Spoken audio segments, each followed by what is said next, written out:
ici en Malaisie. On est à Fraser Hill, toujours dans l'objectif de trouver tous les serpents du monde. Hier, on a fait la première soirée. On a trouvé de la vipère, du serpent liane. Je pense qu'on va les retrouver aujourd'hui, donc on va les répertorier dans le fichier dès aujourd'hui.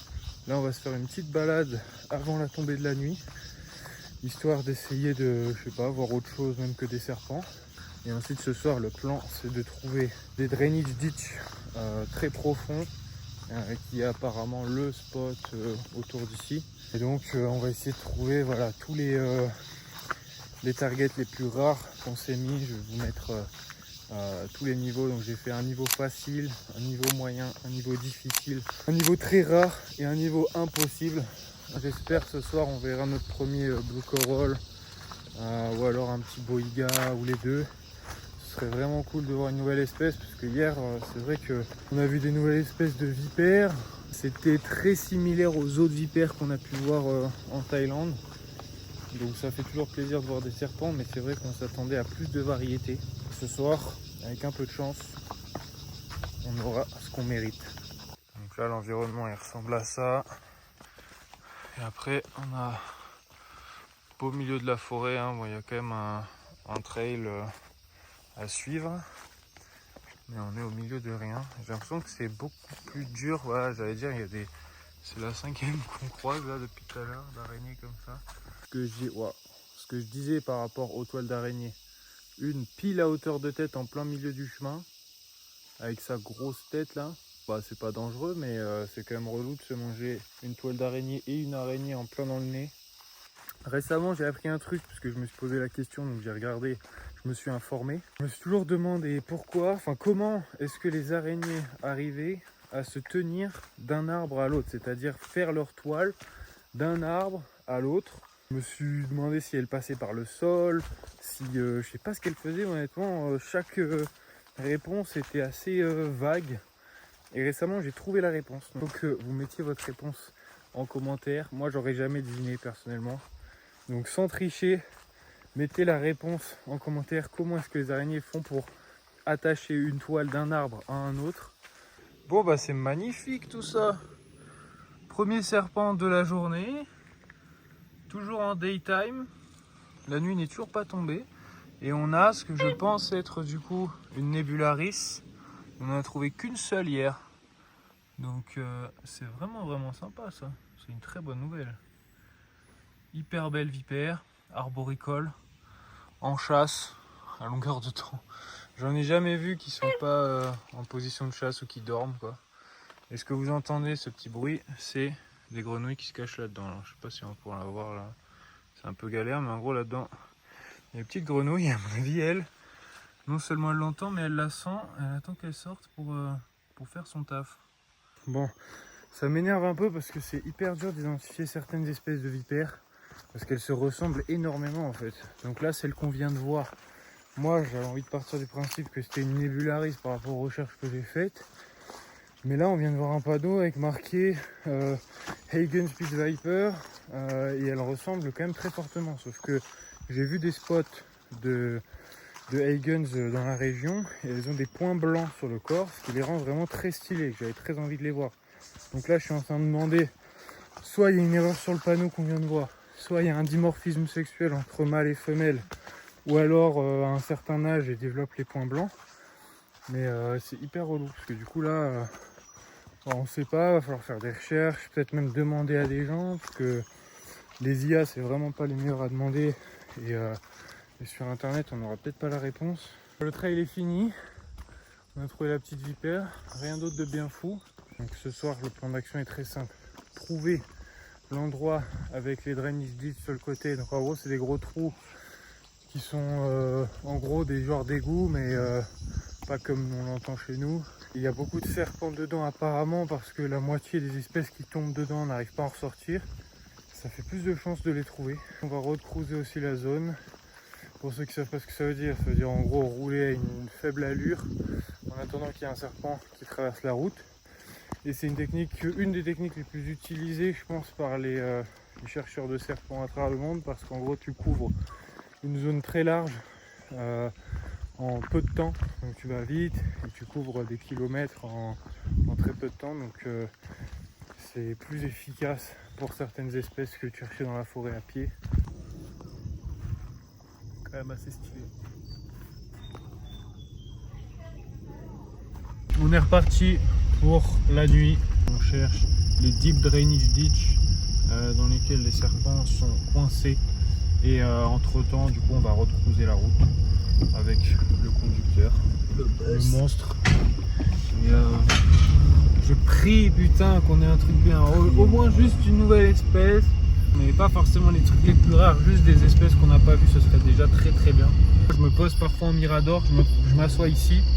Et au moins j'ai une vue un peu panoramique sur la route et sur le côté de la route surtout. Alors le premier sauvetage du ditch, c'est un genre de gecko, mais il n'a pas des mains collantes en fait, il a des genres de griffes. Je me suis déjà fait mordre par ça, il voulait pas me lâcher la main. Et lui il a une très bonne taille en plus. Donc ouais, bien joué le boss. Nice. Allez, rescue. Bon, on vient d'en voir deux, je crois que c'est un deux, c'est pas le même. Je sais pas. Donc un petit reed snake, nouvelle espèce pour moi. Voilà. C'est des tout petits serpents. Pas ce qu'il y a de plus dingo à voir, mais ça c'est la morphe de ça base. fait quand même aussi. plaisir. J'ai vu deux en 5 secondes là. Il est une belle couleur. Vous voyez sa petite tête juste ici, il est tout mignon. On voit son petit sourire là. Et voilà, serpent pas très beau gosse, mais ça fait quand même un serpent à trouver, ça fait toujours plaisir et c'est une nouvelle espèce. On vient de trouver le troisième petit serpent, donc c'est une belle petite vipère comme celle de ce matin. Voilà, petite vipère très jolie. Elle est toute petite celle-là, c'est la plus petite qu'on a vue de tout le trip. Et on va continuer, je crois que je l'ai vu bouger d'un peu loin, je me suis dit c'est sûr c'est un serpent. Au moment où je dis qu'il ne faut pas oublier de regarder sur les côtés, on voit cette belle vipère. Celle-là c'est une sabaille, donc c'est pas la même espèce que les deux qu'on a vus aujourd'hui. Dans cette vidéo, c'est une espèce en plus dans la liste qu'on peut ajouter. Là, je vais pas avoir de plan d'assez près. Bon, là, la situation est pas idéale.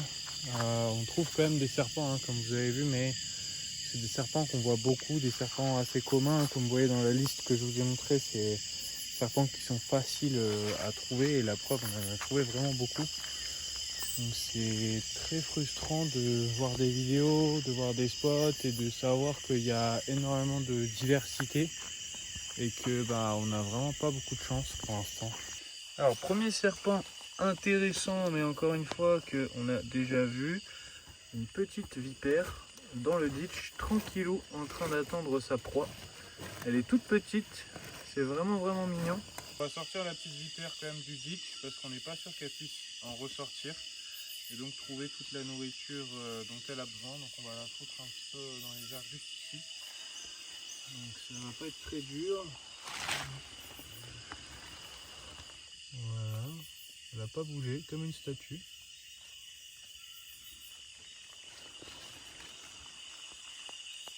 C'est en mode chasse. Et là, voilà, elle est quand même assez tranquille. Elle se retourne pas trop au toucher. On va la reposer où? On va la reposer juste là. Hein. Pas la mettre trop loin de où elle était. Voilà. Let's go, Blue Coral Snake! Let's go! Il est gros en plus. Ah, bien joué. Oh oui! Oh oui! Oh oui! Oh oui! Mon Dieu! Let's go le boss! Comment tourne cette caméra? Top 3 des targets pour moi ici. Mon Dieu, magnifique! Oh là là là là là là là là là là! Let's go. Là, on a un Blue Coral Snake. Donc c'est un serpent qui est venimeux. Le venin est particulièrement relou aussi. On commençait à un peu être désespéré, à se dire putain on n'a pas de chance et tout. Et là, hop là, tranquillement, le petit Blue Coral des familles.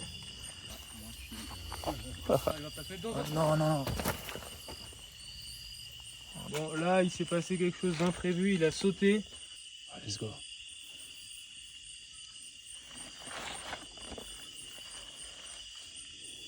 Voilà. Et du trip sur la deuxième nuit. Première fois qu'on fait ce spot et on pensait vraiment que ça allait être un bon spot. Donc voilà, on a notre réponse.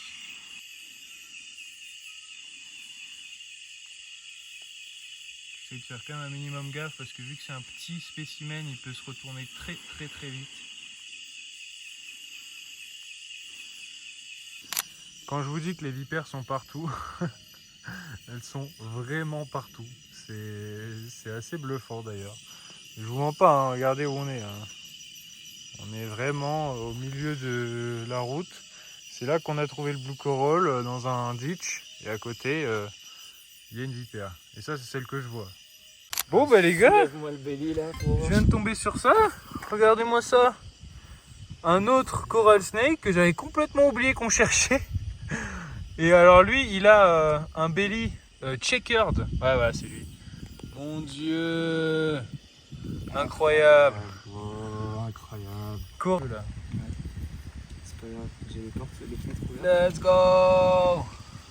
Ok, alors on a trouvé, j'avais carrément oublié, on a trouvé le blue coral snake, on a marché 20 minutes, on était en mode ah putain il nous reste quoi à voir et tout, on était en mode ok Red Dead Trail, King Crow blablabla, et on a complètement oublié que dans ma liste sur les targets difficiles à trouver, il y avait ce Calliophyse là, ce coral snake, bah là il est très chill, hein. Là il est en mode statue, on peut carrément voilà, le toucher comme ça, à mon avis il va quand même réagir un petit peu mais... On va quand même faire gaffe, hein, parce qu'on rappelle que c'est quand même un coral snake, donc un potentiel mortel, non négligeable. Et il est tout petit, c'est-à-dire qu'il peut se retourner vers ma main très facilement. Ouais, c'est quand même un serpent mortel, donc il faut faire un minimum gaffe. Mais bon, il a une toute petite bouche, il va pas se retourner vers moi de manière agressive.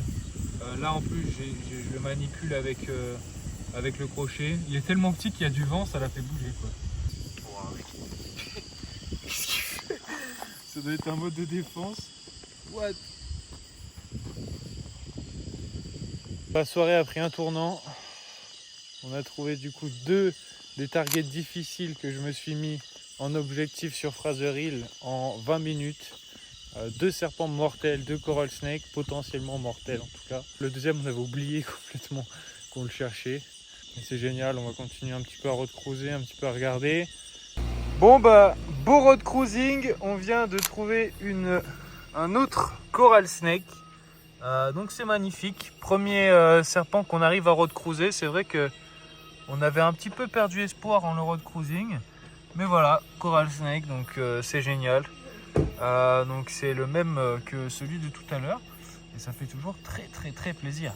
Pour la fin de soirée, on a décidé d'aller à un endroit où on est allé hier, qui est un genre de multiples cascades menant à une très grosse cascade où on a vu toutes sortes de vipères et de serpents lianes, dans l'espoir de trouver autre chose parce qu'on est sur une belle lancée ce soir. Moi j'aimerais idéalement du boïga, peu importe le boïga que vous avez vu dans ma liste, et là je serais très content.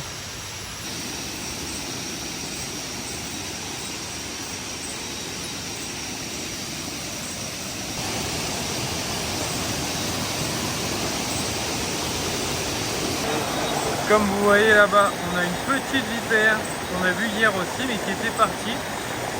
Et à mon avis, ça doit être son spot de chasse favori parce qu'elle est revenue et elle s'y est posée tranquillou. Donc je suis content, on l'avait même pas touché. Dites-moi si vous l'auriez vu, mais tout là-bas, il y a une petite vipère. Donc on est au milieu d'une cascade, hein. D'où le bruit. Et tout là-haut, on a notre petite vipère. 2h27. C'est la fin des marches. Mais on est sur le retour. Il nous reste, je sais pas, une trentaine de minutes. 40 si on arrêtait d'être créé. Voilà. Et donc on va essayer de trouver de la folie. Mais bon, on va voir si on a de la chance sur le retour. On a déjà eu pas mal de chance sur le road cruise. On va voir ça.